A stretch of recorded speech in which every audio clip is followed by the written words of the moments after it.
మర్యాదగా మీరు వాక్యం చెప్పుకోండి పాస్టర్ గారు. మమ్మల్ని అడతారు ఎందుకంటారేమో. నిజమే ఆ మాట కూడా కదా. 4వ అధ్యాయమా ఏమన్నా డైరెక్టర్ గారు? మనం నిజమే వాళ్ళు చెప్పేది, మనం ఏం అడగకూడదు బిడ్డల్ని. మర్యాదగా మన పని మనం చెప్పుకోవాలా. 4వ అధ్యాయాన్ని మనం ధ్యానం చేస్తున్నాం బిడ్డరా. 4వ అధ్యాయంలో ఇప్పటికి మనం ఎన్ని వాక్యాలు చెప్పామంటే, ఎన్ని ప్రసంగాలు చెప్పామంటే, మొదటి వచనంలో నా నీతికి ఆధారమగు దేవా, ఇరుకులో నాకు విశాలత కలుగు చేసిన వాడు నీవే అనే ఒక అంశాన్ని చెప్పాం. తరువాత నరులారా ఎంతకాలం నా గౌరవాన్ని మీరు అగౌరవపరుస్తారు, ఎంతకాలం అబద్ధమైన వాటిని ప్రేమిస్తారని 2వ ప్రసంగం చెప్పాం. 3వది భయము నుండి పాపం చేయొద్దు, పాపం యొక్క పర్యవసానాలు చెప్పాం బిడ్డారా. ఇప్పుడు 4వది కూడా చెప్తా. లాస్ట్ 4వ కీర్తనకి చివరి ప్రసంగం రాసుకుందాం.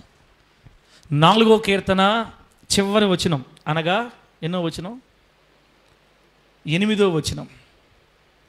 కీర్తనల గ్రంథం 4వ కీర్తన 8వ వచనంలో ఏమి రాయబడిందంటే, యెహోవా నెమ్మదితో పండుకొని నిద్రపోవుదును, నేను ఒంటరిగా నుండినను నీవే నన్ను సురక్షితముగా నివసింప చేయుదువు. యెహోవా నెమ్మదితో నేను పండుకొని నిద్రపోవుదును, నేను ఒంటరిగా నుండినను నీవే నన్ను సురక్షితముగా నివసింపజేయుదువు. చదివిన ఈ వాక్యాన్ని మనందరికీ దేవుడు అర్థమగునట్లు బోధిస్తూ ఉన్నప్పుడు, ఎవరైతే వాక్యానుసారంగా బ్రతకాలని ఆశిస్తారో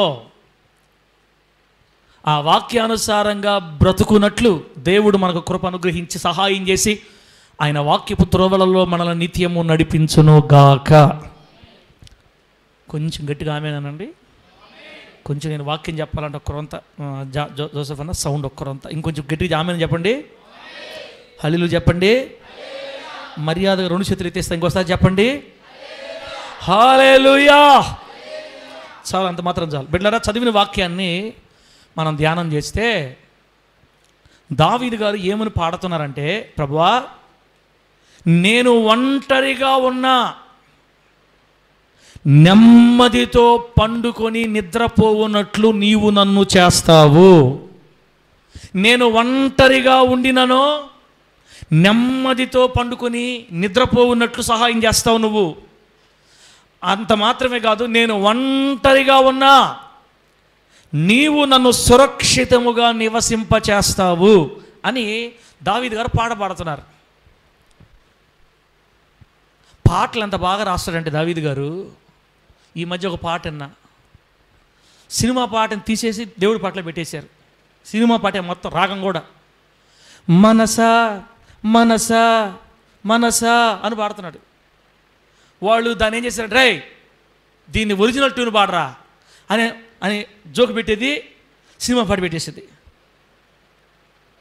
చెలియా చెలియా అని వాళ్ళు పాడతలా, అది పెట్టేస్తుంది. మనసా చెలియా మనసా చెలియా. ఏందయ్యా మీరా, ఇంకేం రాగాలు లేవా? ఇంకొక పాస్టర్ గారు కూతురు పాట పెట్టి సినిమా పాట పెట్టేసేది, మొత్తం అదే. మరి దావీదు గారు ఎప్పుడు అట్లాగా రాసాడో రాయలేదో మనం లేదు, ఆయన ఎందుకు రాస్తాడు పాపం సినిమా పాటలు? పదాలు రాస్తే పాటలు ఎట్టుండాలంటే ప్రజల్ని పట్టుకోవాలా. ఇప్పుడు దావీదు గారు ఏం రాశారంటే, దేవా నేను ఒంటరిగా ఉన్నా కూడా నీవే నన్ను సురక్షితంగా నివసింపజేస్తావు, నేను ఒంటరిగా ఉన్నా నెమ్మదితో పండుకొని నిద్రపోవున్నట్లు చేస్తావు. ఇంకో కొత్త పాట చూసాం మేము యూట్యూబ్లో ఈ మధ్యకాలంలో. ఆ అబ్బాయి పెళ్లి చేసుకుపోయి అమ్మాయి కోసం పాడుతున్నాడు నా పాట. అంటే ఇట్ట కూడా పాడతారా? నాకు అప్పుడు అర్థమైంది, ఓ ఇట్ట కూడా పాడవచ్చు మనము. నా కోసం సృజించిన అమ్మాయి యేసయ్య ఎక్కడుందో ఏడుందో అని చూసా. యేసయ్య కాదు ఇప్పుడు కావాల్సింది మనిషికి, ఆయన కోసం సృష్టించిన అమ్మాయి కావాలంట. నా కోసం పని చేసే, అంటే ఇప్పటి నుంచే పని చేయాలని కోరుకుంటాడు ఆ అబ్బాయి. నా కోసం పని చేసే అమ్మాయి యేసయ్య. యేసు ప్రభు పరలోకంలో కూర్చొని నా కర్మరా నా కర్మ, మిమ్మల్ని సృష్టించిన దానికి ఏం పాటలు రాస్తున్నారా మీరా? ఎక్కడుందో ఏడుందో అని మనోళ్ళు ఇట్లా రాస్తారు పాట. ఆ తమ్ముడు మనం ఏం అనకూడదు. ఆ తమ్ముడు దర్శనం ఆ తమ్ముడిది, ఏం చేద్దాం మనం? ఇంకో హక్కు ఉంది, ఆ ఎక్కన కానీ తిట్టామనుకో బండ బూలు తిడతాం మనల్ని. పేరు కూడా చెప్పనులే, పేరు కూడా చెప్పను, భయంకరం తిట్టేస్తుంది ఏమన్నా అన్నామంటే. కాబట్టి రకరకాల పాటలు రాసేవాళ్ళు, రకరకాల పాటలు పాడేవాళ్ళు ఈ రోజుల్లో తయారైతే, ఆ రోజుల్లో రాసే పాటలు ఎట్టుంటాయంటే, నా నీతికి ఆధారమగు దేవా, ఇరుకులో విశాలత కలుగు చేయవాడివి నీవే. ఎంత మంచి పాటలు దావీదు గారు. నా కొండ, నా కోట, నా ఆశ్రయ దుర్గమ, నా ఆశ్రయపురమ, నా కేడెము నీవే, ఎక్కలేనంత ఎత్తైన కొండల మీదకి నన్ను ఎక్కించుము. ఇటుంటే ఆ పాటలంతా ఆత్మ సంబంధమైన పాటలు అనమాట. కాబట్టి మనం పాటలు వినేటప్పుడు కూడా ఎట్ట పడితే అటుండే పాటలు కానీ విన్నారా, మీరు అట్టే పోతారు ఇంకా. కాబట్టి మంచి పాటలు వినాలి. వినేటప్పుడు ఆత్మ సంబంధమైన పాటలు సెలెక్ట్ చేసుకోవాలి. అవి మాత్రమే వింటే మనకు ఆరోగ్యం. ఏ పాటలు పెడితే ఆ పాటలు వినా మన కృపాకరు విరోచనాలు అవుతాయి తర్వాత మనకి. కానీ ఈరోజు ఏమవుతాయి? విరోచనాలు అవుతాయి. ఇంకా అదే పాటలు కోరుకోవాలనిపిస్తుంది మనకి. కాబట్టి జాగ్రత్త, ఏ పాట పడితే ఆ పాటలు వినొద్దు. ఇప్పుడు అందుకే పాటల గురించి ఎందుకులే, ఇక్కడికి వద్దాం. దావీదు గారు ఏమన్నారు? దేవా, నేను ఒంటరిగా ఉండిననో నెమ్మదితో పండుకొని నిద్రపోవునట్లు చేస్తావు. దేవా, నేను ఒంటరిగా ఉండిననో నీవే నన్ను సురక్షితముగా నివసింపచేస్తావు అని దేవుణ్ణి పొగడుతున్నాడు, కొనియాడుతున్నాడు. నిజమైన క్రైస్తవుడు ఎప్పుడు దేవుణ్ణి పొగడతా ఉంటాడు. అర్థమైతే ఆమెను చెప్పండి గట్టిగా, చెప్పండి హల్లెలూయా అని. నిజమైన క్రైస్తవుడు ఏం చేయాలి? దేవుణ్ణి ఏం చేయాలి? కీర్తనమ్మ ఏం చేయాలి? దేవుణ్ణి పొగడాలా. మనం ఎడ చేస్తాం? ఒక్కోసారి ఏమో ప్రభువా, నువ్వు వింటున్నావు వినట్లేదు, నా కర్మలే నా కర్మ, నేను చేసిన పాపాలు మామూలుగా, వదిలేసావు, నన్ను వదిలేసావు, నువ్వు వదిలేసావు కాబట్టి నేను నా పరిస్థితి అయిపోయింది అని మనము నిష్ఠూరాలు పడుతుంటాం దేవుడి మీద. ఎప్పుడు కూడా ఒక భక్తిపరుడు దేవుని మీద నిష్ఠూరాలు పడకూడదు. దేవుని మీద అసలు నిష్ఠూర పడకూడదు మనం. ఆయన ఎప్పటికీ ప్రేమ కలిగిన దేవుడే. ఆమేన్ చెప్పడం గట్టిగా. ఆయన ప్రేమ వర్ణించలేవు, ఊహించలేవు. ఆయన ప్రేమ ఎంతతో తెలుసా? తన సొంత కొడుకుని మన కోసం బలి చేసేసాడు, మన కోసం, నీ కోసం, నా కోసం సిలువ మీద బలి చేసేసాడంటే అంత ప్రేమ మనం అంటే ఆయనకి. దేవుడు లోకముని ఎంతో ప్రేమించాడు. ఎట్లా ప్రేమించాడు? కాగా ఆయన అంటే దేవుడు తన అద్వితీయ కుమారునిగా పుట్టినవాని యందు, అనగా యేసుక్రీస్తు నందు విశ్వాసం ఉంచే ప్రతి వాడు నశింపక నిత్య జీవం పొందేటట్లుగా, యేసుక్రీస్తు నందు విశ్వాసం ఉంచిన వాడు ఎవడు కూడా నశించిపోకుండా నిత్య జీవం పొందాలని ఆయనను మన కోసం సిలువ మీద చంపాడంతే. దేవుడు చేదులేశాడు. మనందరి కోసం తన సొంత కొడుకును వదిలేసిన తండ్రి వంటి ప్రేమగల దేవుడు ఇంకెక్కడున్నాడు? అందుకే మనం దేవుని మీద నిష్ఠూరాలు పడకూడదు. నీరసంగా కళ్ళు మూసేవాళ్ళు గట్టి హల్లెలూయా చెప్పండి, హల్లెలూయా. హుషారుగా ఉండాలి, ఇబ్బంది లేదు, కొంచెం అట్టుండండి బిడ్డ. ఇప్పుడు నేను ముందుకెళ్తా. దావీదు గారి వలె నీతిమంతులుగా బ్రతకాలనుకున్న నీవు నేను యేసయ్యని పొగుడుతూనే మన జీవితాంతం సాగిపోదుం గాక. అప్పులు ఎక్కువైపోతున్నాయి అనుకో, యేసయ్యా అప్పులు ఎక్కువైపోతున్నాయంటే నేను చేసిన చేష్టాలే కానీ నువ్వు మాత్రం నాకు అప్పులు చేయలేదు నాయనా, నీ వల్ల నేను అప్పులు పాలు అవ్వాలా, నా శాస్త్రాల వల్ల నేను అప్పులు పాలయ్యా, తండ్రి కనికరించి నన్ను పైకి లేపయ్యా, ఉన్న దాంట్లో సర్దుకునే మనసు నాకు ఇయ్యయ్యా. గంజి తాగుతున్నానా, గంజికే తృప్తిపడిపోవాలా. అప్పు చేసి పప్పు కూడా నాకు వద్దు నాయనా, మైండ్ మార్చయ్యా, నేను చేసుకున్నదే, నువ్వు యథార్థవంతుడివయ్యా, నువ్వు క్రియలలో నువ్వు నీతిమంతుడివయ్యా, నీ చిత్తమైతే నన్ను లేపయ్యా అనాలి. కానీ ఏందో ఏసైని నమ్ముకుని కానీ అప్పులు ఇంకా పెరగతుండాయి అని మాత్రం మనము అనకూడదని దేవుడు నేర్పిస్తున్నాం మనకి ఇక్కడ దావీదు గారి ద్వారా. ఇంతవరకు అర్థమైతే గట్టిగా హల్లెలూయా చెప్పండి. ఏం చెప్పాను నేను, ఏం చెప్పలా ఇంకా మీకు? దావీదు గారు ప్రార్థన చేసినట్లుగా మనం ప్రార్థన చేయాలి. దావీదు గారు పాట పాడినట్టుగా మనం పాట పాడాలి. నేను ఒంటరిగా ఉన్నను నీవే నన్ను సురక్షితంగా నివసింపజేస్తావు, నేను ఒంటరిగా ఉన్నానో నెమ్మదితో పడుకొని నిద్రపోవునట్లు చేస్తావు. ఇంకొక మాట, ఒక వ్యక్తి నెమ్మదిగా పడుకొని నిద్రపోవాలంటే ఎవరి దయ ఉండాలి? ఎవరి దయ ఉండాలి? దేవుడి దయ ఉండాలి. దొంగలకి మంచి నిద్ర ఉంటుంది తల్ల, దొంగలకి దొంగతనం చేస్తారే అన్న బాంధవ్యాన్ని వెంటనే చెప్పి ఎత్తుకున్నాడు అంతే. కొంచెం టచ్ తెలిసిన వాళ్ళు ఉంటారేమో, మాకు కట్టక్కని చెప్పేసాం మా అన్న, ఉందిలే మాకు లింక్ ఉందిలే, కొంతతో లింక్ ఉందిలే మాకు. దొంగలు ఎప్పుడు కూడా మంచి నిద్ర ఉండదు వాళ్ళకి, పిలికలు.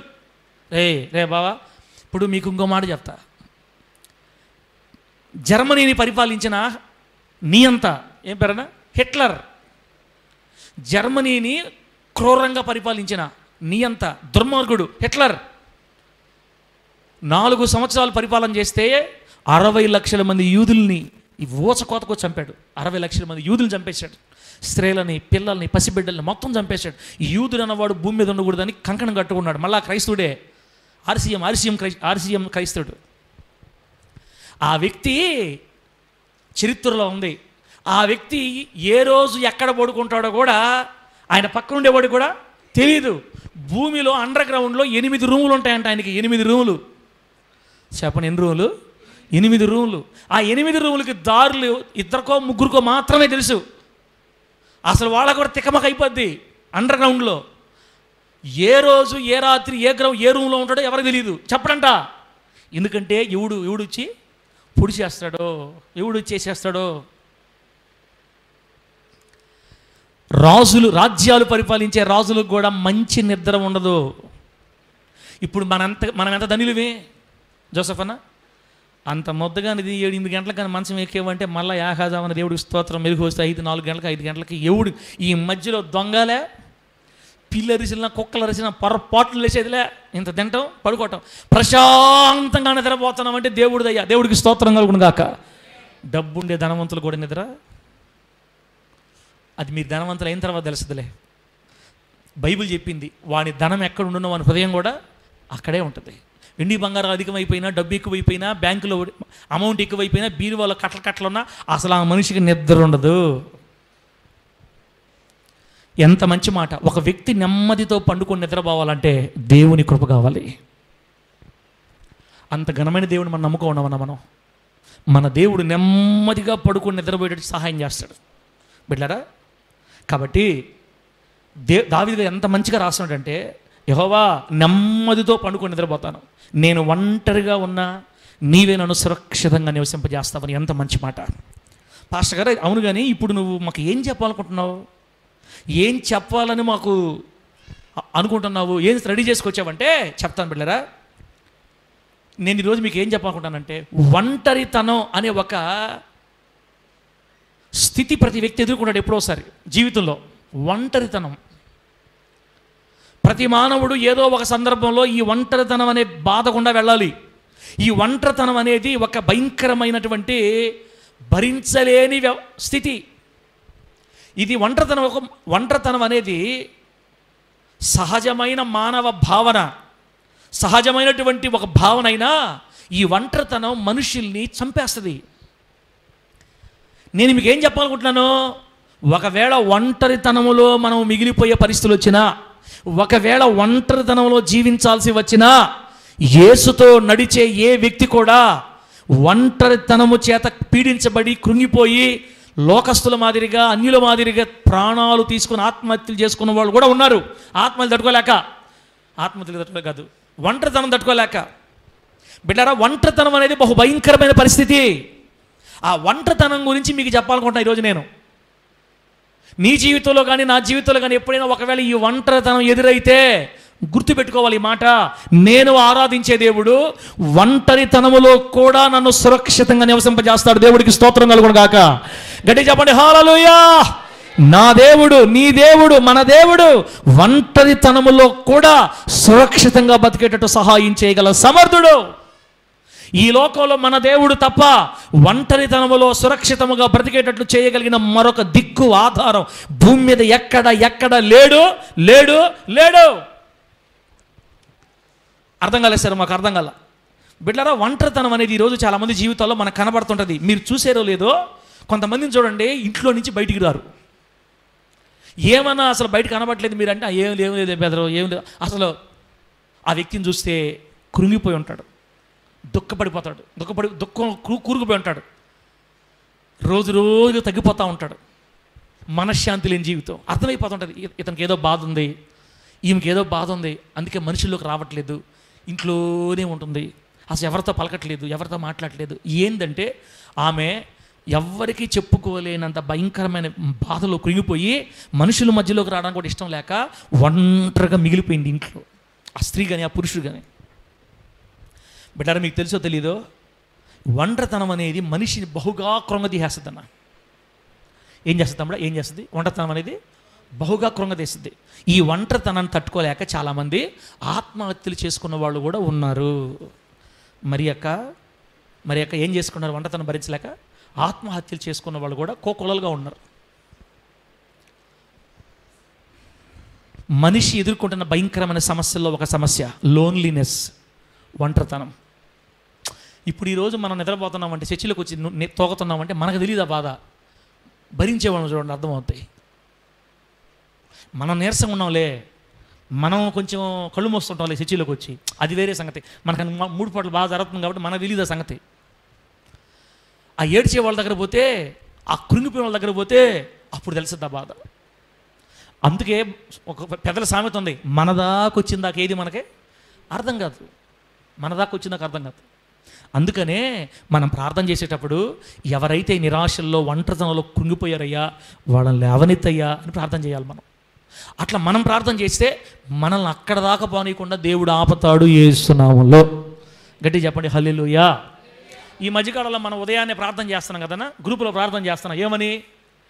ఈరోజు మనలందరినీ దేవుడు మన మన మన ప్రయాణాలలో దేవుడు కాపాడి భద్రతనిచ్చి ఎట్టి ఆపదలు కలగకుండా మన సంఘం అంతని దేవుడు కాపాడును గాక అంటే మీరేమంటారు? ఆమేన్ అంటున్నారు. నిన్న 2 కూతుర్లు ఎక్కించుకొని సండే మార్కెట్ దగ్గరన మామూలుగా అయితే అటు తిరుక్కొని రావాలి, నేను ఎవరు రావట్లేదు అనేసి నేను నాదే రాంగ్ రూటు, మామూలుగా అయితే అటు రావాలా.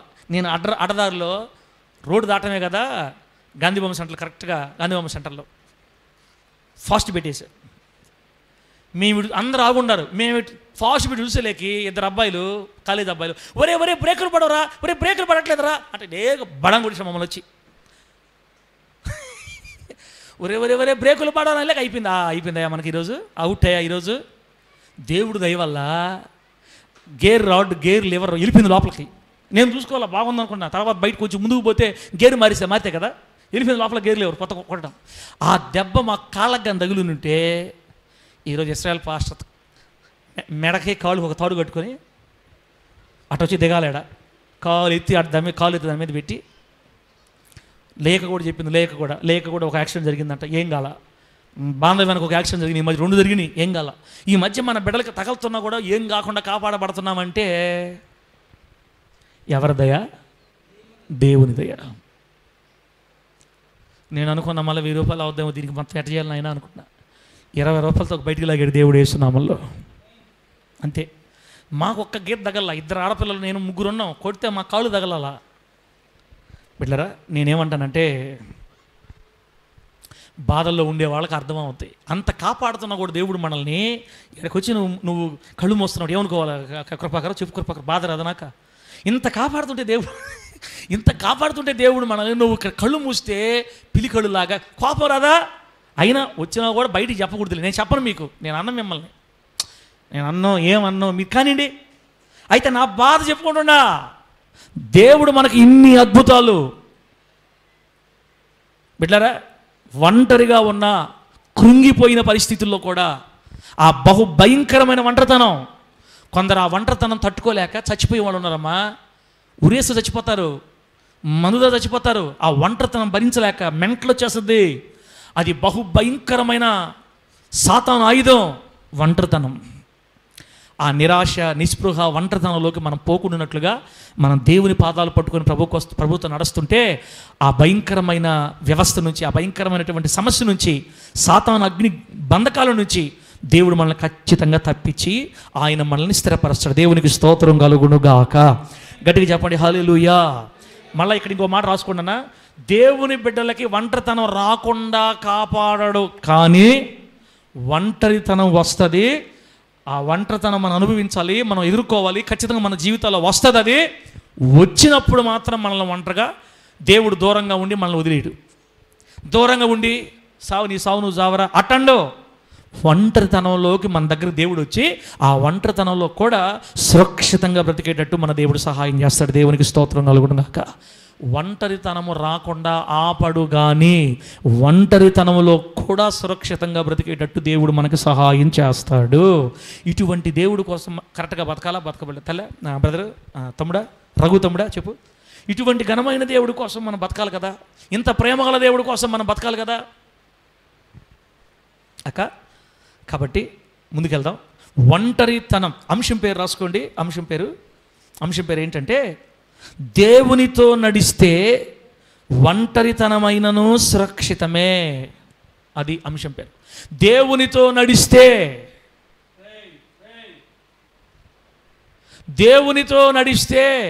ఒంటరితనమైనను సురక్షితమే. ఆ ఒంటరితనం మనల్ని వేధిస్తున్నప్పుడు అక్కడ కూడా సురక్షితంగా బతికేటట్టు దేవుడు మాత్రమే మనకు సహాయం చేస్తాడు. బిడ్డలారా, ఇప్పుడు నేనేం చెప్తానంటే, ఒంటరితనానికి కారణాలు ఏంటి? ఎందుకు ఒక వ్యక్తి ఒంటరితనం అనే దుస్థితిలోకి వెళ్ళిపోతాడు? ఒక వ్యక్తి ఒంటరితనం అనేటువంటి సాతాను బంధకాల బారిన ఎందుకు పడిపోతాడు? ఒక వ్యక్తి ఎందుకు ఆ స్థితిలోకి వెళ్ళిపోతాడు? భక్తిపరుడైనా భక్తిహీనుడైనా, దేవుని బిడ్డలైనా అన్యులైనా ఎందుకు ఈ ఒంటరితనం బారిన ఈరోజు మనుషులు పడుతున్నారు అంటే కొన్ని కారణాలు ఉన్నాయి. అవి నేను ఒక టకటగా చెప్తా. మొదటిది, నెంబర్ 1 రాసుకోండి. ఎప్పుడైతే ఒక వ్యక్తి చెడుతనమునకు చోటిస్తాడో, ఒక స్త్రీ కానీ ఒక పురుషుడు కానీ ఎప్పుడైతే చెడుతనానికి చోటిస్తారో, మంచి మంచి స్నేహితులందరూ ఆ అమ్మాయికి దూరం అయిపోతారు. బాగా బ్రతకాలనుకున్న పురుషులు అతనికి దూరం అయిపోతారు. కాస్త విలువలతో కూడిన జీవితం జీవించాలనుకున్న వాళ్ళందరూ ఆ వ్యక్తిని వేరేస్తారు. కృపాకర్ మంచిగా ఉండనుకోండి, సంఘంలో ఉండే వాళ్ళందరూ కృపాకర్తో సహవాసం చేస్తారు.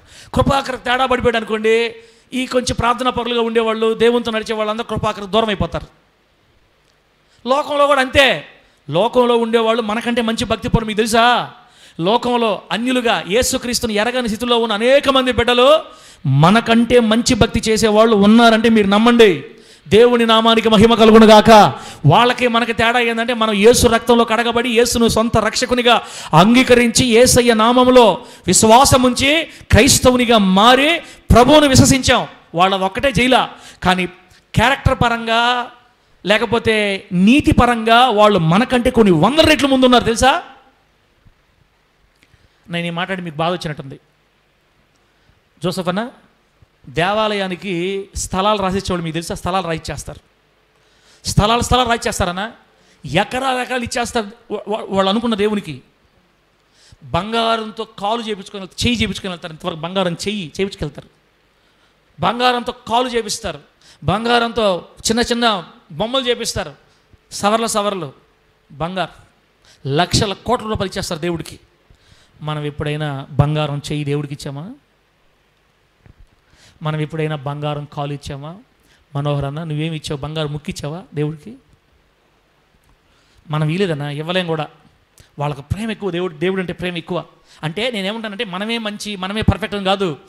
లోకంలో ఉన్న అన్యులు, దేవుణ్ణి ఎరగని నిజదేవుణ్ణి తెలుసుకొని అన్యులు, వారు దేవుడు అనుకుంటున్న వాళ్ళకి లక్షల కోట్ల రూపాయలు దారాదత్తం చేస్తున్నారు.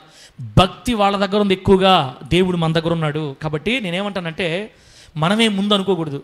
అయితే ఎప్పుడైతే మనం చెడుతనం చోటిస్తామో, అటువంటి మంచి వాళ్ళు, విలువలతో కూడిన జీవితం జీవించాలనుకున్న వాళ్ళు మనల్ని వదిలేస్తారు. అప్పుడు ఒంటరి అయిపోతారు మనుషులు.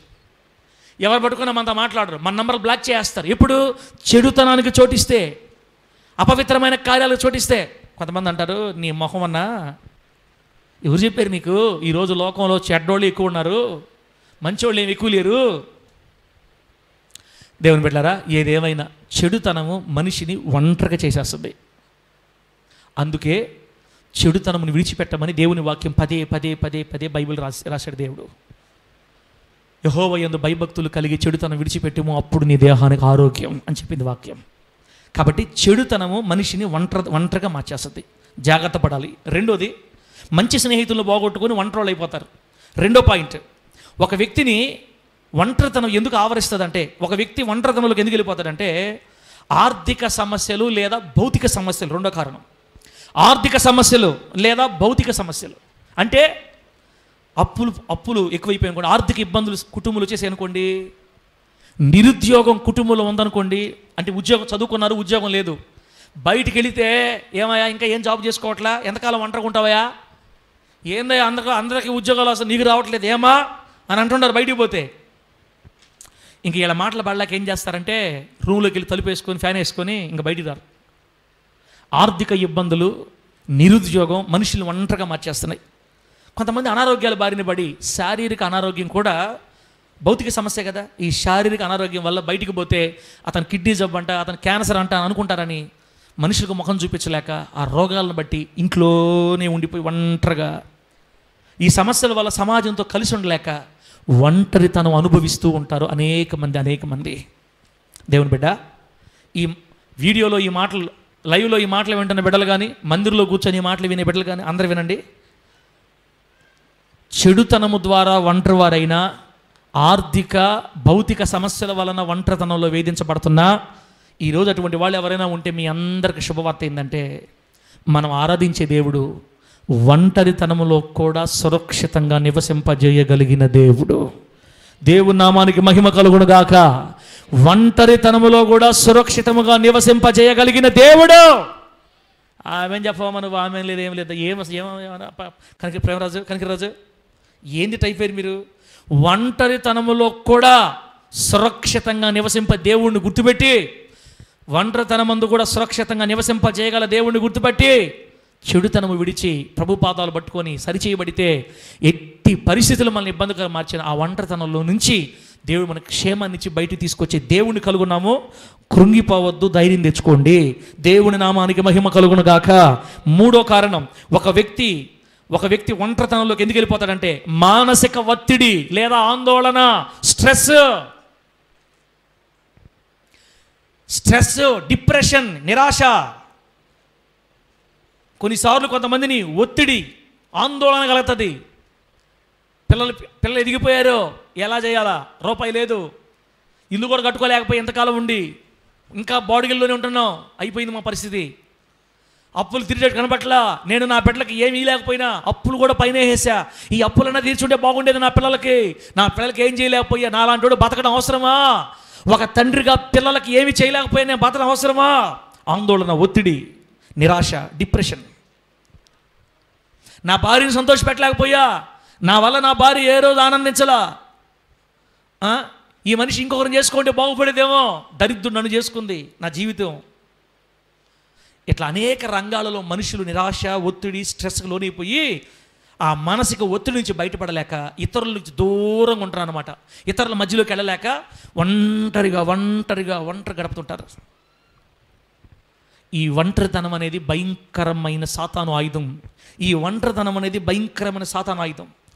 నీతిమంతుల్ని ఈడ్చి అవతబడేయడానికి, దేవునిలో నుంచి మనుషులు దూరం చేయడానికి, దేవుని ఎరగని వారిని కూడా మరణం దగ్గర తీసుకెళ్ళడానికి సాతాను వాడే బహుభయంకరమైన అగ్ని బాణం ఒంటరితనం, లోన్లీనెస్. ఈ ఒంటరితనం మన మీద దాడి చేసినప్పుడు ప్రభు చెప్పిన మాట అంతే మరి అక్క, అంతే కరెక్ట్, అది కరెక్ట్గా అంటున్నాను. ఈ ఒంటరితనం వల్ల దేవుడు మనకు చెప్పేది ఏంటంటే, మీరు ఒంటరితనంలో ఉన్నా కూడా నేను మిమ్మల్ని సురక్షితంగా బ్రతికేటట్టు చేస్తా. నమ్మిన వాళ్ళు గట్టిగా హల్లెలూయా అని చెప్పండి గట్టిగా హల్లెలూయా. చెడుతనమునకు చోటు ఇవ్వడం ద్వారా మనుషుల్ని వదిలేసి నువ్వు ఒంటరి అయిపోయినా, ఆర్థిక భౌతిక సమస్యల వలన మనుషుల్లోకి రాలేక నువ్వు ఒంటరిగా దిగులు పడుతూ కృంగిపోయి లోపల రూములు ఒంటరిగా కూర్చోవున్నా, మానసిక ఒత్తిడి, ఆందోళన వల్ల నువ్వు ఒంటరి అయిపోయినా, నేను ఈరోజు ప్రకటిస్తాను, నా దేవుడు ఒంటరితనంలో కూడా ఒక వ్యక్తిని సురక్షితంగా బ్రతికేటట్టు చేయగలడు. రా యేసయ్య దగ్గరికి వచ్చి మనం ప్రభుతో సమాధాన పడదాం ఈరోజు ఉదయకాలం అంతా. నాలుగోది ఒక వ్యక్తి ఎందుకు ఒంటరితనంలోకి వెళ్ళిపోతాడంటే, ఒక వ్యక్తి వ్యక్తిగత స్వభావం అన్న ఇంట్రోవర్ట్స్ అంటారంట. ఇంట్రోవర్ట్స్ అంటే కొందరు వ్యక్తులు స్వభావరీత్యా మాట్లాడలేరు, సిగ్గు, పిరికి, ఎవరితో మాట్లాడలేరు, చిన్నవాళ్ళతో మాట్లాడే, పెద్దవాళ్ళతో మాట్లాడలేరు. అదొక బిడియం, భయం, పిరికి. నాలాంటి వాళ్ళు లేటోళ్ళు. అందుకే నేను కూడా పాస్టర్తో కలవడాను. నేను నాకుండే పేరు ఏంటంటే ఈ ముతుకూరులో గర్విష్టి నంబర్ 1. జోసఫ్ అన్న, ముతుకూరు నా పేరేంది? గర్విష్టి నంబర్ 1 అని. అవునా కదా మరి ఒక పాస్టర్ గారు తెలిసి, ఆ పాస్టర్ గారు చెప్తా ఉంటాను మరెక్కకి, అమ్మ ఏమమ్మా మీ పాస్టర్ ఎవరితో కలవడు అసలు, అంతలో గర్విష్టి. నా బాధ ఊరికి తెలుస్తుంది. I am a introvert. నేను ఎవరితో కలిసి ఉండలేను, మాట్లాడలేను, పిరికి. మనకు ఎందుకు వచ్చిన బాధ? మన సేవ మనం చేసుకుంటే పోద్ది. వాళ్ళ దగ్గర తెగతాలు చేయించుకోవటం అవసరమా? వ్యక్తిగత స్వభావం వల్ల కొంతమంది ఒంటరిగా మిగిలిపోతారు. చూసి పాస్టర్లు అందరూ నన్ను బాయ్కాట్ చేసేశారు. ఇంకా నేను పోయినా కూడా రానిరు ఇప్పుడు నన్ను. అయితే నెల్లూరులో కూడా పాకింది ఆ పేరు నా మీద. ఏడ్చారు. యేసయ్య ఉంటే చాలు మనకు వేస్తున్నాము. లామేం చెప్పండి, గట్టిగా చెప్పండి హల్లెలూయా. ఎవరుంటే చాలుతా? యేసయ్య. నేను ఇంట్రోవర్ట్, నేను ఎవరితో మాట్లాడలేను, పిరికి నాకు. కానీ నా యేసయ్య నన్ను వెతుక్కుంటా వస్తాడు నా దగ్గరికి. నేను ప్రార్థనలో కూర్చొని నాతో నా తండ్రి మాట్లాడతాడు, నాకు ధైర్యం చెప్తాడు. రే కొడకా నేనున్నాను రా అంటాడు. కృంగిపోతే ధైర్యం చెప్తాడు. ఒక్కరు లేరు ధైర్యం చెప్పేవాళ్ళు మనకి ఈ లోకంలో. అందరూ వదిలేస్తారు, దేవుడు వదలడు. దగ్గరకు వచ్చి పలకరిస్తాడు. అందుకే మనం వాడతాం కదా, ఏమని? మాట్లాడయ్యా మాట్లాడు. ఏం మాట్లాడాలి? ఆదరించు మాట. నువ్వు మాట్లాడే దేవుడివి. ఏం పడతాం చెప్పండి? ఏం పడతాం అన్న మనమా? ఏం పడతాం? పాట పడతాం కదా. ఏంది? మాట్లాడయ్యా మాట్లాడు, నీ ప్రజలతో నాతో మాట్లాడు, ఆదరించు మాట మాట్లాడయ్యా. అది దేవుడితో మాట్లాడే వాళ్ళకే ఇట్లా పదాలు వస్తాయి. మీరు ఒకసారి ట్రై చేసి చూడండి. మీరు కూర్చోండి దేవుడి దగ్గర, వచ్చేస్తాడు ఆయన. తలంపుల ద్వారా నీతో మాట్లాడుతూ ఉంటాడు, ఒక ఫ్రెండ్ మాట్లాడినట్టు. మనకి ఆధారం కలిగిపోతూ ఉంటుంది. అవును ప్రభువా, ఎస్. నేను బండి తోలుతూ ఉంటాను కదా, పాపలు కానీ లేకపోతే నేను మాట్లాడుకుంటా పోతుంటా. ఒక్కొక్కసారి అన్నిసార్లు కాదు, ఒక్కొక్కసారి నాకు ఇంకా వచ్చేస్తుంది బాధ. అయిపోయింది నా జీవితం అనుకున్నప్పుడు పిలుస్తా, రానాయన ఇంకెవరు, నువ్వు అక్కడే నాకు ఉండేది. ఈరోజు బాగా దొరికింది, కాలేజ్ దాకా టైం ఉంది నాకు, చిన్నగా పోతాను నేను, రా మనిద్దరం మాట్లాడుకోవాలి. నేను నీకు హ్యాండ్ చేశాను, నేను నెమ్మదిగా నేను సంతోషపెట్టట్లా. ఈ మధ్య ప్రార్థన కూడా 2 రోజులు చేయలేదు నేను అని వస్తే ఫస్ట్ కొంచెం బాగా నాతో సీరియస్గా మాట్లాడతాడు. రే నువ్వు అసలు ప్రకటించేవాడివి, బోధించేవాడి చుట్టి అట్లాగా. అవును ప్రభువా, నువ్వు కాబట్టి నాది ఆగుతున్నావు, నువ్వు కాబట్టి నాది ఆగుతున్నావు, ఇంకెవరైతే నాది ఆడాగుతారు నాయన. బాగా నేను తగ్గించేసుకున్న తర్వాత మళ్ళీ నాకు అవసరం నినపడద్ది. ఇంకా జాలే, ఇంక అంతకంటే ఎక్కువ తగ్గించుకోబాకు, ఆగు. లేదు ప్రభువా, అసలు నన్నెట్టు పిలిచావు ప్రభు నువ్వు సేవకే? నాకు అర్థం కాదు.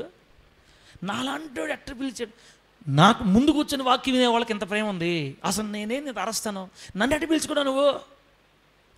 ఒరే ఉండరా, నువ్వు లేనిపోని క్వశ్చన్లు వేస్తావా, ఇప్పుడు ఎందుకా అంటాడు.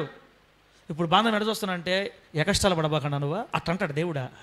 అంటే అంత మాట్లాడతాడన్నా మీకు తెలీదా? మాట్లాడతాడా? ఫ్రెండ్ లాగా మాట్లాడతాడు, ఫాదర్ లాగా మాట్లాడతాడు. మీకు చెప్పకూడదు కానీ చేసుకునే అమ్మాయి గురించి కూడా మాట్లాడిన దేవుడితోటి. ఇందాక పాడాడే, నా కోసం సృజించిన అమ్మాయి అని పాడాడే. అది మామూలే, ఆ వయసు అట్టే వస్తాయి పాటలు. నేను కూడా ప్రభువా ఎక్కడెత్తి పెట్టాను నా కోసం అమ్మాయిని? నేనేమో పెళ్ళి అంటుండా. ఉద్యోగం లేదు, సద్యోగం లేదు, అయినా పెళ్ళి అంటుండా. నాయన పిచ్చి మాటలన్నమాట. ఇప్పుడు నుంచి కాదు, అది ప్రతి వ్యక్తికి ఉంటుంది అలవాటు, చేసుకోవాలా. నువ్వు కూర్చుంటే వచ్చేస్తా నీ దగ్గరికి యేసునామములో. మన ప్రాంతంలో కూర్చోవాలి, బండిదోలతో కూడా మాట్లాడుకోవచ్చు. అయ్యా పలాని నా భార్య టనిందయ్యానన్నా, నా భార్యను అర్థం చేసుకోలేదయ్యా, నేనున్నాను లేరా, నేనున్నా కదా, నీకెందుకు? సరే తెలుసు తెలియక చేసిందిలే, నేనున్నాను కదా. నువ్వు ఉన్నామని ధైర్యంతోనే బతుకుతున్నాను తండ్రి, నువ్వు ఉన్నామని సంతోషంతో బతుకుతున్నాను తండ్రి. అందరూ నవ్వుకుంటున్నారు ప్రభు నన్ను చూసి, వాక్యం చెప్పేటప్పుడు నవ్వుకుంటున్నారు ప్రభు నన్ను చూసి. వాళ్ళు నవ్వుకుంటే మందిలే, నేను వాడుకోవట్లేదా? నేనున్నాను కదా నీకు. అవును ప్రభువా, నువ్వు ఉన్నావు కాబట్టి ధైర్యంగా ఉన్నాను ప్రభువా. కనీసం మా డాడీ నాకు రూపాయి ఓడి లేదే ప్రభువా.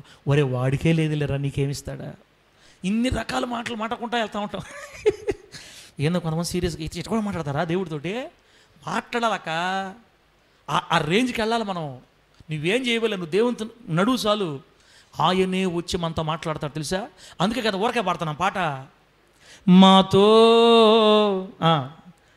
మాట్లాడయ్యా, నాతో మాట్లాడయ్యా, పలకరించే దేవుడా మాట్లాడయ్యా. నేను ఇంట్రోవర్ట్ను ప్రభువా, నన్ను అందరూ గర్విష్ట అనుకుంటున్నారు ప్రభువా. నేను అనుకోలేదు కదా. వాళ్ళు ఎవరు అనుకుంటే నీకెందుకు? నీ ముందు ఎవరెవరైతే నవ్వారో వాళ్ళ ముందు నేను నిలబెట్టలేదా? నిలబెట్టావు ప్రభువా. నా జీవితంలో నేను ఎప్పటికీ మరివలేనంత ఘనమైన కార్యాలు చేసావు ప్రభువా. మరి ఎందుకు దిగులు పడతావు నువ్వు? ఎందుకు టెన్షన్ పడతావు? నిజం చెప్తానన్నా, నా దేవుడు లేకపోతే నేను ఇప్పుడు ఎక్కడుండేవాడినో, ఏమైపోయి ఉండేవాడినో. నేను ఈ స్థితిలో ఉన్నానంటే కేవలం దేవుడే కారణం. అదే చెప్తున్నాడు దావీదు గారు ఇక్కడ, నేను ఒంటరిగా ఉన్నా కూడా నా దేవుడు నన్ను సురక్షితంగా నివసింపజేస్తాడు. కాబట్టి ఇక్కడ కూర్చొని మీలో ఎవరైనా ఒంటరితనంగా బాధపడుతుంటే, బయటికి రాలేక, మనుషుల్లో మొహం చూపించుకోలేక, సంఘంలో కూడా చిన్నవాళ్ళు ఏమి లేరు, సంఘంలో కూడా మనతో ఇప్పుడు ఒక వ్యక్తి బాధలో ఉన్నాడు, అర్థమైంది. 15 సంవత్సరాలు హెచ్చుకు వస్తున్నావు నువ్వు, నీకు మాట్లాడగలిగిన కృప ఉంది, వెళ్ళి పలకరిస్తే కదా నువ్వా. అయ్యా కృపాకరు, వందనాలు కృపాకరు, ఏం తమ్ముడా ఈ మధ్య కనబట్టలేదు, బాగుండారా తమ్ముడా? బాగుండమన్నా. ఏదో తమ్ముడు కొంచెం దల్లుగుండవు తమ్ముడా. అట కాదు, బాగుండా అభయో, బాగుండా అట్ట మాట్లాడేది సచిల్లా. అభయో అనేది అభయ అంటారా ఎడన్నా? ఏమయ్యా మో వందనాలమ్మా. ఏంది మాటలు? ఇంకా ఎప్పుడు నీ నోరు మారేది? ఏసు రక్తం నీ నోట్లో. కృపాకర్ ఎట్ట మాట్లాడతా తల్లి మనం మాట్లాడేప్పుడు? అన్నా తమ్ముడా అన్నాను వల్ల ఏమన్నా? ఏమయ్యో అభయ, నన్ను అభయ అంటున్నారు కొంతమంది. ఏం చేయాలి నేను? నన్ను అంటున్నారు అభయ అని. సరే దేవుడికి స్తోత్రం. తెలియకంటే ఇబ్బంది లేదులే.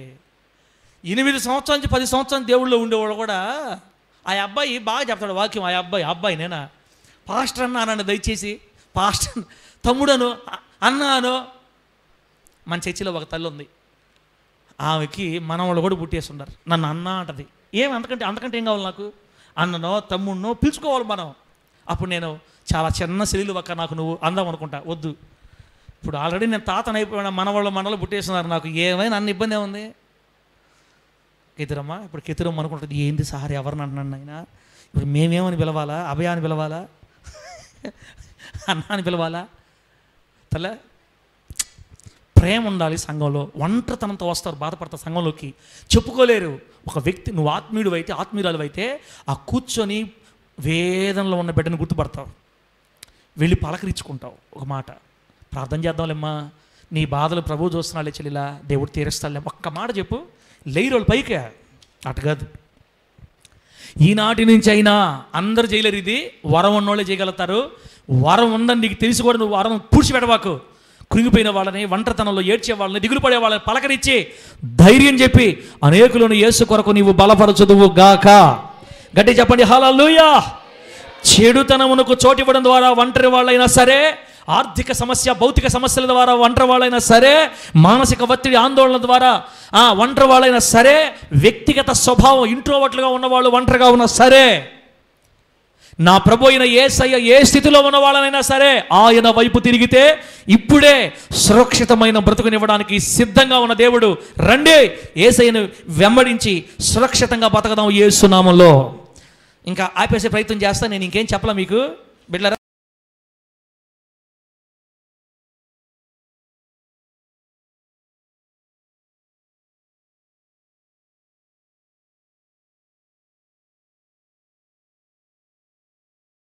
ఒంటరిగా ఉంటారు. భార్య భర్త విడాకులు అయిపోయింది అనుకోండి, ఆ విడాకులు కలిగిన బాధలో ఇంకా మనుషులతో కలవలేరు, ఒంటరిగా ఉంటారు. ఒకవేళ భాగస్వామి కానీ స్నేహితులు మరణిస్తే, భార్య చనిపోయినా, మంచి నమ్మకమైన స్నేహితులు చనిపోయినా, మనుషుల్లో కలవలేక ఒంటరిగా దిగులు పడతా ఉంటారు. ఒక ప్రదేశం నుంచి మరొక ప్రదేశానికి వలస వెళ్ళిపోయినా కొత్త వాళ్ళతో కలవలేక ఒంటరితనంలో ఫీల్ అయిపోతుంటారు. నీ ఒంటరితనం ఎందువల్ల వచ్చిందో తెలియదు. ఏ ఒంటరితనంలో నువ్వు బాధపడుతున్నా బిడ్డ, మనం ఆరాధించే మన దేవుడు సురక్షితంగా బ్రతికేటట్టు చేస్తాడు. రండి యేసయ్య పాదాల దగ్గరికి. లాస్ట్ మాట, ఒక వ్యక్తి ఈ ఒంటరితనంలో బలైపోవడానికి మరొక లాస్ట్ కారణం ఏంటంటే డిజిటల్ జీవనం అంటే సోషల్ మీడియా మరియు ఇంటర్నెట్ మీద జీవితాంతం బతికేయటం. ఏంది? ఫోన్ పట్టుకున్నారంటే రూమ్లో తలుపేయటం, ఉదయాన్న తలుపేస్తే దీవెన ఉదయాన్ని తలుపేస్తే మధ్యాహ్నం అన్నంకి వస్తారు. ఏంది అప్పుడే పిలుస్తాం అన్న, 2 గంటలకు అన్న భోజనం పిలిస్తే పిల్లల్ని, ఇప్పుడుండే పిల్లల్ని, అప్పుడే ఎందుకో భోజనమో. మీకు అదే లోకం అయిపోయింది. మళ్ళీ అన్నం తినేసి లోపలికి పోతారు, తలిపేస్తారు. మళ్ళీ ఎన్ని గంటలే 6కి మళ్ళీ బయటకు వస్తారు. పెద్దోళ్ళు కూడా అంతే. పెద్దోళ్ళు కూడా సోషల్ మీడియా మీద బ్రతుకులు ఆధారపడిపోయి ఎప్పుడు ఫోన్తో గడిపి భార్యతో గడిపే సమయం కూడా గడపలేక, పిల్లలతో గడిపే సమయం గడపలేక, కుటుంబం అంతా ఒక ఐకమత్యంగా ఉండాల్సిన సమయం అంతా సోషల్ మీడియా డిజిటల్కి అలవాటైపోయి చివరికి ఎవరి పాటుకోళ్ళు దూరం అయిపోయి, ఆ తర్వాత కలవలేక, ఒక దగ్గర కూర్చోలేక ఒంటరోళ్ళు అయిపోయి పిచ్చి బట్టి రోడ్ల మీద తిరుగుతారు లాస్ట్కి. ఇంకా మనం కాదు, మనల్ని క్షేమంగా నివసింపజేసే దేవుడు మనకున్నాడు. మనకేం కాదు. వాళ్ళ సంగతి చెప్తున్నాను నేను. ఫోన్ల మీద పడిపోయి, ఇంటర్నెట్ మీద పడిపోయేసి, నిజమైన మానవ సంబంధాలు తగ్గించేసి ఒంటరిగా ఆన్లైన్లో ఎక్కువ సమయం గడపడం వల్ల చివరికి ఒంటరితనంగా మిగిలిపోతారు. మీరు మీరు వీడియోలు చూసారో చూడలేదో, ఆ ఒంటరితనం గడిపి గడిపి గడిపి లాస్ట్కి సైక్రియాట్రిస్ట్ అంటారు వాళ్ళని, డాక్టర్లు, అదొక రకమైన డాక్టర్లు. వీళ్ళ దగ్గర తీసుకెళ్ళి పెడతారు వాళ్ళని. ఏందో పైకి ఫ్యాన్లో చూసుకుంటా ఉంటాడు, కొరుక్కుంటా ఉంటాడు. రే నీ వయసు ఎంత, డిగ్రీ చదువుతున్నావు, నువ్వేందో గోయి కూరుకుంటా కాదు చూస్తున్నావు, అయ్యా ఇట్టే చూస్తున్నావు ఈ మధ్యకాలం, అయ్యా ఏమి ఎక్కువ ఫోన్ చూసాడు, ఇట్లా మరిపోయాడయ్యా, పెదమ్మను గుర్తుపట్టట్లేదు, నాన్న గుర్తుపట్టట్లేదు, ఇదో మరి మాకు భయం వేస్తుందో మా అబ్బాయిని చూస్తే. అమ్మ, సాతాను రకరకాలుగా ఇన్ని విధాలుగా మనుషుల్ని ఒంటరితనానికి గురి చేసి మనుషుల ప్రాణాలు తీసుకెళ్ళిపోతున్నాడు. కాబట్టి బిడ్డ, నువ్వు ఏ పరిస్థితుల్లో ఈరోజు ఒంటరిగా ఉన్నావో, ఒకవేళ ఈ మందిరంలో కూర్చున్న నువ్వు దిగులు, వేదన, బాధ, ఒంటరితనం, భర్త కూడా చెప్పుకోలేక, భార్య కూడా చెప్పుకోలేక, మనసులో దిగులు పెట్టుకొని ఈరోజు దేవుని మందిరికి వచ్చినట్లయితే అన్న, ప్రభు నీకు వాగ్దానం చేస్తున్నాడు, నువ్వు ఆయన వైపు తిరిగితే, ఆయన మీద ఆధారపడి సహాయం చేయి ప్రభు అని అడిగితే చాలు. ప్రభువా నాకు సహాయం చేయి, ఈ ఒంటరితనాన్ని నేను భరించలేకపోతున్నాను ప్రభువా, నాతో ఎవరు మాట్లాడలేదు ప్రభువా, నా బంధుమిత్రులంతా నన్ను వదిలేశారు ప్రభువా, నేను ఒంటరిని అయిపోయాను ప్రభువా, ఇక్కడ నన్ను ఎవరు పట్టించుకోవట్లేదు ప్రభు అని ఒక 2 నిమిషాలు ప్రభు సన్నిధిలో ఏడ్చి క్షమాపణ అడిగితే, ఆయన రంగంలోకి దిగి నీవు ఏ స్థితిలో ఉన్నా, ఏ ఒంటరితనంలో బాధపడుతున్నా అక్కడ నేను సురక్షితంగా బ్రతికించేటట్టు ఆయన చూసుకుంటాడు. యేసునామములో ఆమేన్ చెప్పండి, గట్టిగా చెప్పండి హల్లెలూయా. చెప్పు గట్టిగా హల్లెలూయా. యబ్బోకు రేవులో యాకోబు ఒంటరిగా ఉన్నాడా, అందరితో ఉన్నాడా?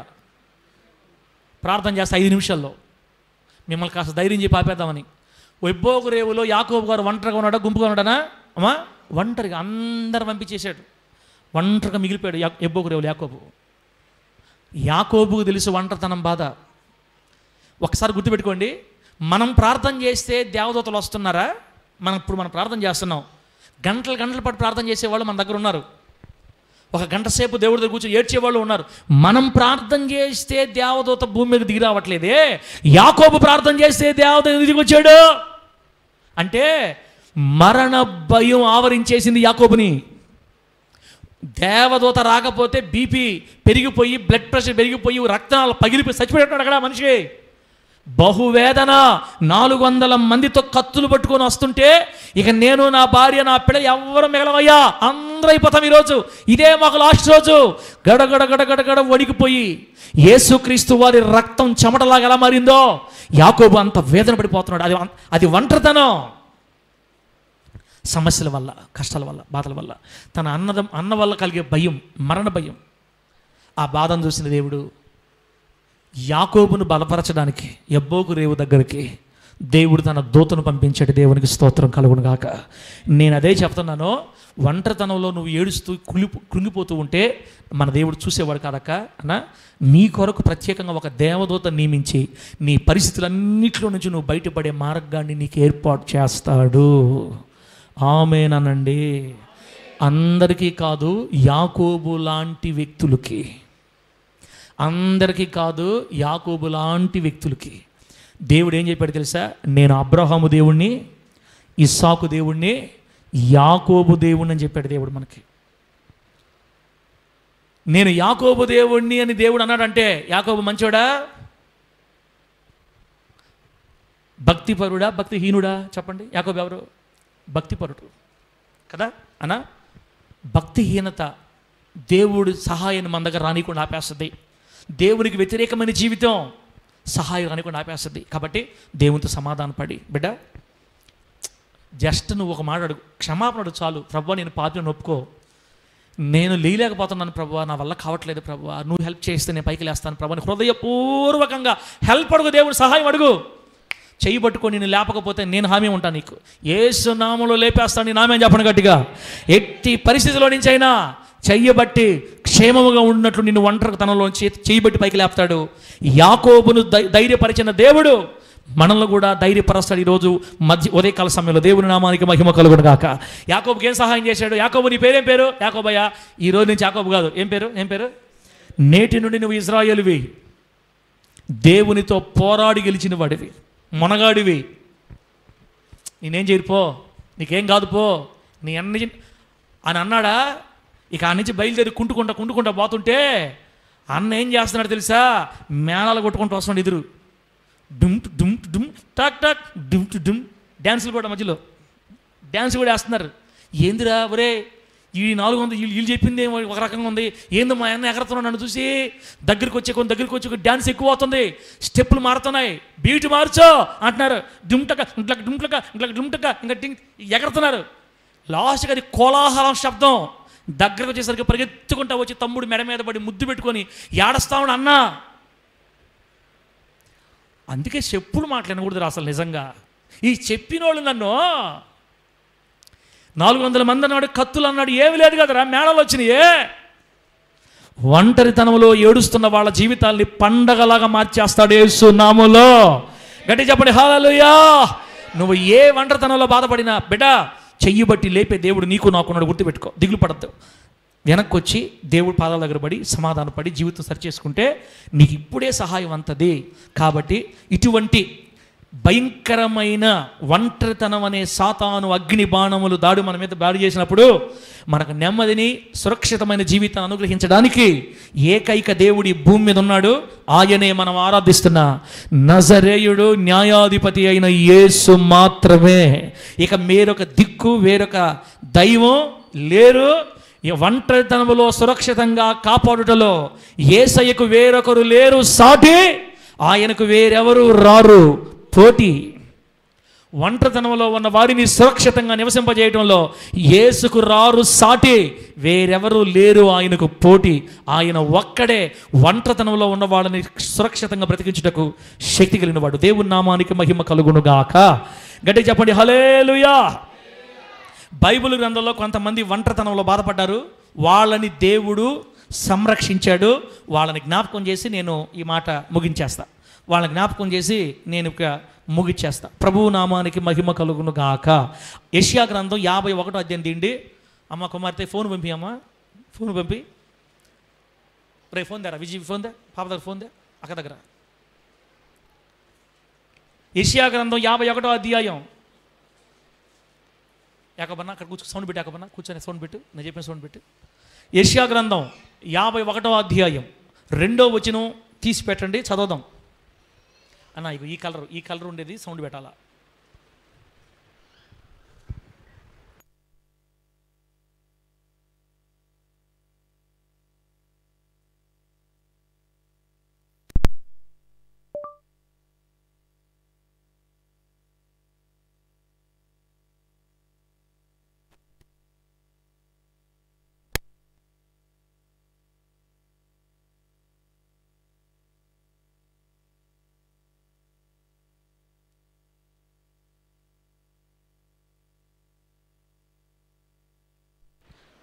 దేవుని నామానికి మహిమ కలుగును గాక. కడవరు ఉద్యమం పడదాం. పెట్టానా సౌండ్ పెట్టానా. పిలుచుకుంది నీవు అది కాదు కిందది పెట్టు. బ్రతుకుట కంటే చాలు నాకు మేలు జీవమేలే. ఫస్ట్ నుంచి స్తోత్ర పేరుకే క్రైస్తవునిగా బ్రతుకుట కంటే అందరూ పాడండి. ఒంటరితనములో ఉన్న వారిని సురక్షితంగా బ్రతికించుటలో మన ప్రభువుకు సాటి లేరు.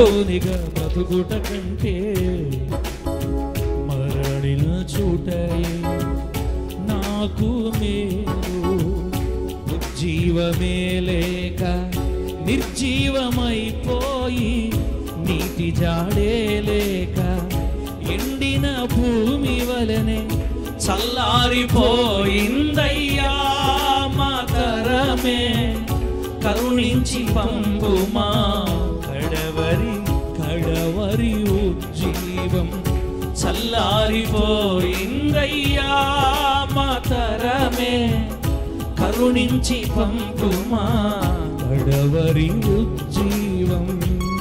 స్తోత్ర పేరుకే క్రైస్తవునిగా బ్రతుకుట కంటే దేవునికి స్తోత్ర మరణించుటయే నాకు మేలు. పేరుకే క్రైస్తవునిగా బ్రతుకుట కంటే మరణించుటై. టైం ఎంత అయిందమ్మా? నాకు మేలు 50 స్తోత్ర. Praise God. శరణం పాడన హుషారుగా. ఒంటరితనములో వేదన పడుతున్న వాళ్ళకి సహాయము చేసి సురక్షితంగా బ్రతుకున్నట్లు చేయగల మన ప్రభువుకి సాటి రారు, పోటీ లేరు. ఆయన ఒక్కడే. వేలాది ఆత్మలు నరకముకు పోవుచున్నది, ఆత్మలు నరకముకు పోవుచున్నను, చేతగాని వారమై నిరుపయోగమైతిమి.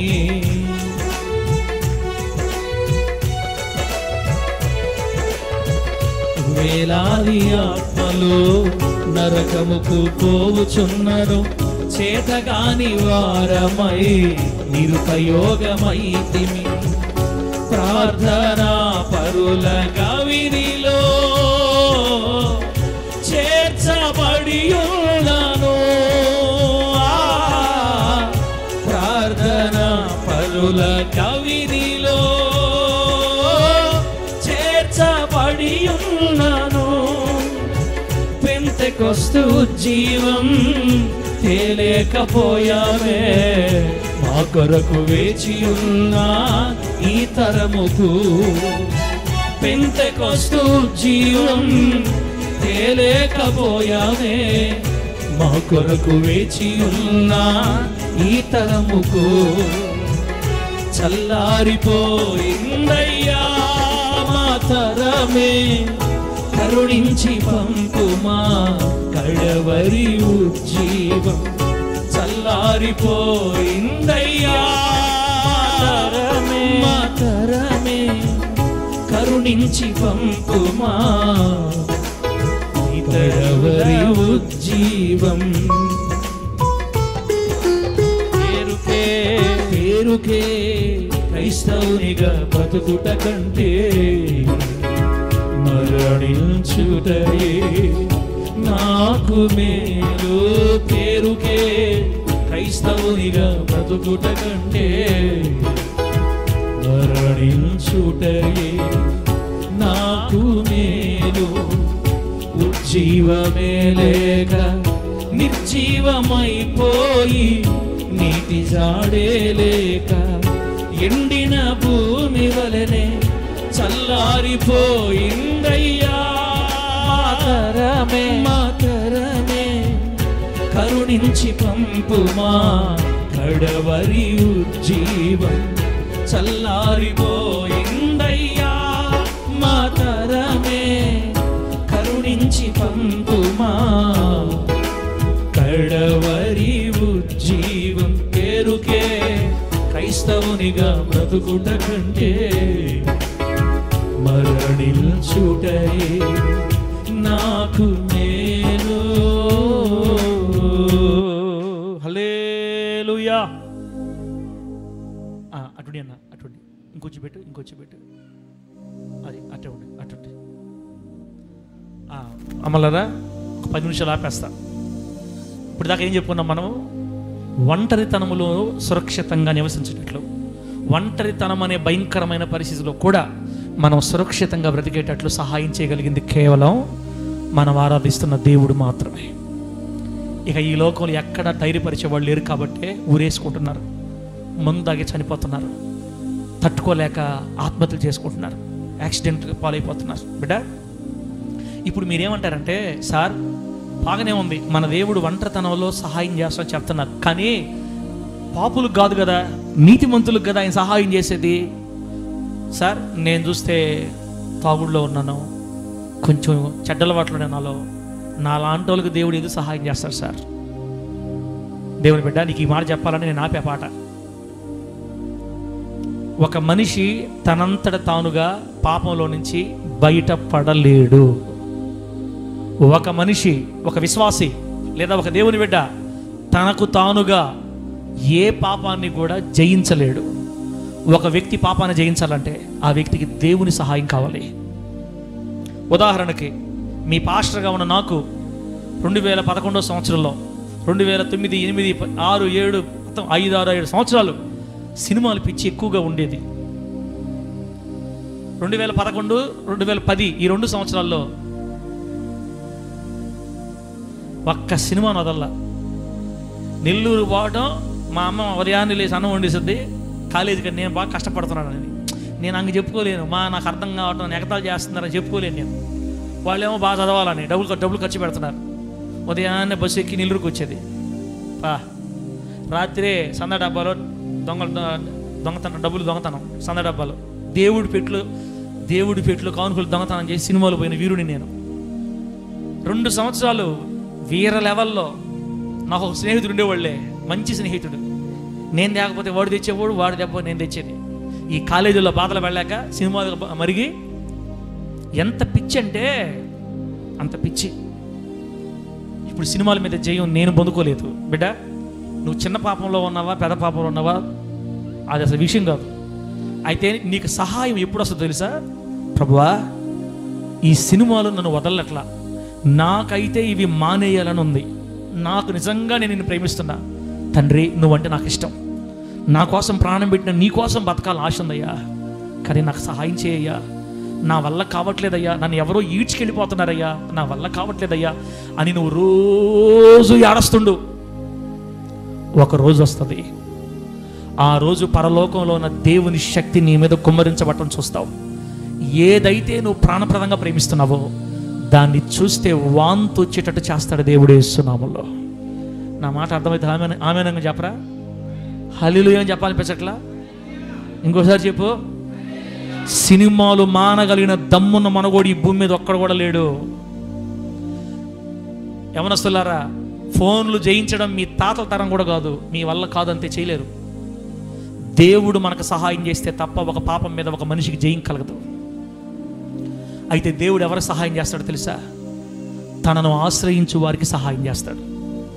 నా వల్ల కావట్లేదు తండ్రి, నాకు సహాయం చేయ ప్రభువా, బూతులు చేస్తున్నాయి, నా వల్ల కంట్రోల్ కావట్లేదు, మాట్లాడకూడదని నాకు ఉంది, మీకు తెలుసా, నాకు సహాయం చేయ ప్రభువా, నా నోటికి బూతులు రాకూడదయ్యా.